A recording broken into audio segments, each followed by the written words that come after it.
wabarakatuh semua. Kembali lagi dengan saya Mana Aini. Kali ini kita akan melanjutkan pembahasan tentang sumber hukum Islam yang kedua, yaitu hadis. Kata hadis berasal dari kata benda isim at-tahdis yang diartikan al-ikhbar yang berarti pemberitaan.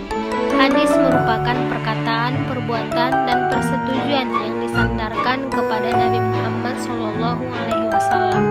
Pertama, hadis perkataan atau hadis qauli, yaitu hadis yang didasarkan atas perkataan dan ucapan Nabi Muhammad. Yang kedua, hadis perbuatan atau hadis fi'li, yaitu hadis yang didasarkan atas segenap perilaku dan perbuatan Nabi Muhammad. Yang ketiga, hadis persetujuan atau hadis ta'riri, yaitu hadis yang didasarkan atas persetujuan Nabi Muhammad SAW. Istilah yang disampaikan dalam hadis. Yang pertama, matan, yaitu materi yang disampaikan oleh perawi atau periwayat. Yang kedua, rawi, yaitu orang yang meriwayatkan hadis. Yang ketiga, sanad, yaitu serangkaian orang yang menjadi perantara hadis sampai kepada Nabi Muhammad SAW. Secara umum, fungsi hadis yaitu untuk menjelaskan makna kandungan Al-Quran yang sangat mendalam dan umum atau lil bayan. Secara garis besar, fungsi hadis penjelasan terhadap Al-Quran yaitu 1. Bayan takrir, yaitu hadis sebagai penguat, takrir atau memperkuat keterangan Al-Quran. 2. Bayan tafsir, yaitu hadis sebagai penjelas tafsir terhadap Al-Quran. 3. Bayan naskhi, yaitu hadis sebagai penghapus atau mensahkan hukum yang terterangkan dalam Al-Quran. 4. Bayan tashri, yaitu hadis sebagai pencipta hukum, syariat atau aturan-aturan yang belum jelas di dalam Al-Quran. Macam hadis.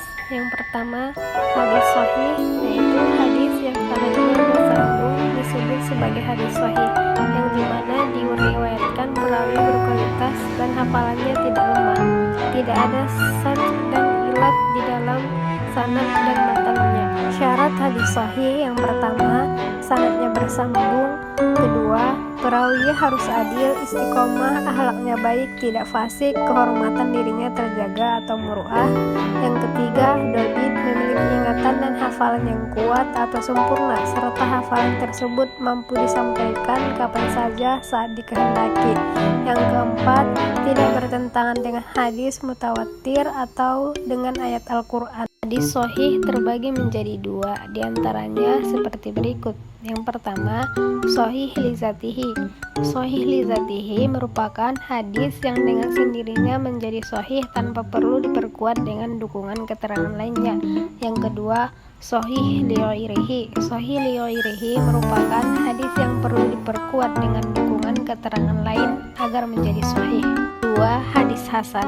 Hampir sama dengan hadis sahih, hadis hasan juga merupakan hadis yang rangkaian sanadnya bersambung. Hadis ini diriwayatkan oleh perawi yang adil dan dabit, tidak ada sad dan ilah.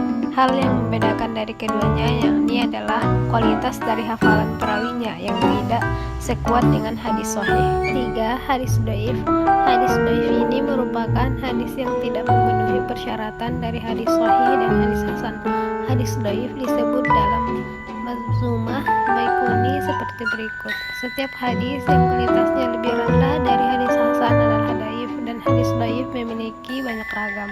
Hadis dhaif terbagi menjadi 5 macam berdasarkan segi keterputusan sanad. Yang pertama, hadis mursal.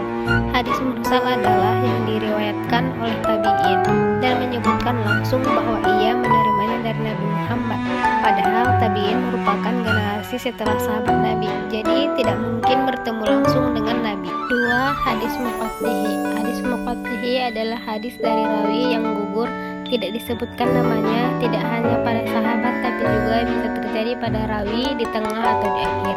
Ketiga, hadis al-mu'dal. Hadis al-mu'dal adalah hadis dari 2 orang atau lebih perawi setelah sahabat secara berurutan dan tidak disebutkan dalam rangkaian sanad. 4. Hadis mudallas. Hadis mudallas adalah hadis yang diriwayatkan oleh rawinya dari orang yang sezamannya dengannya.